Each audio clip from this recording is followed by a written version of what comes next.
What's going on, jumpers? I'm Nate KG, and welcome back to another episode of Skills Breakdown, where I take some of the hardest jump rope skills and explain what's going on behind the scenes and what's making them such difficult skills to execute.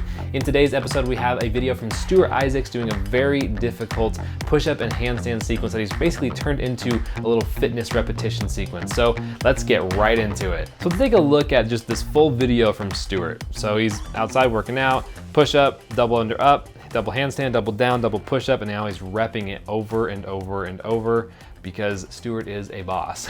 There is so much to explain here. So let's start by first deconstructing each of these skills. So we'll kind of go through this slowly. So he starts with a push-up.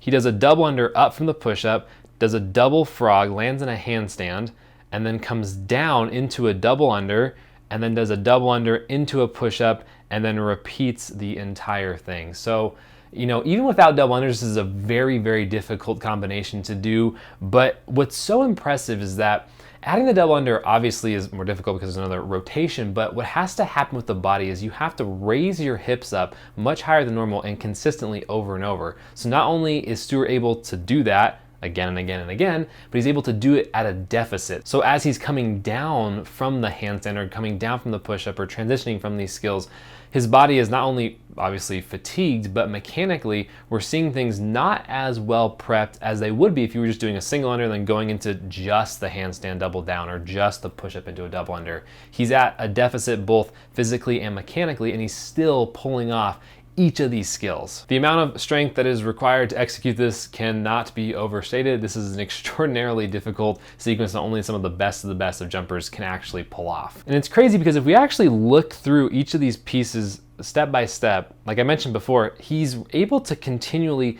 get his hips raised. And the hips are really kind of the foundation of each of these skills, because the higher you can get your hips, the more airtime you have to pull off each of these skills. And we see that he's continually getting his hips up rep after rep after rep. And that is, it's really impressive to see him not only do it with just individual skills, but to do this whole thing over and over and over, because every single rep he does, he's getting progressively more and more fatigued. The last thing to mention here that plays a really big role is that Stewart's using a beaded rope, which is much heavier than a standard licorice. And from what we can see here, it looks to me like the rope is a pretty long rope. So he's adding on extra length that makes, obviously there's more rope to get around, which makes it again more difficult. So there are really just so many different things that are going on in this that make this sequence so impressive. And I think that, you know, when Stewart posted this, it was a challenge to other jumpers to see how many times you could actually do this sequence in a row. And it's really been impressive to see a lot of the high-end jumpers tackle this and see how many they could actually do in a row. It's really amazing to see Stewart using this as a jump rope drill, because typically you use an easier skill, and once you put those all together in a sequence,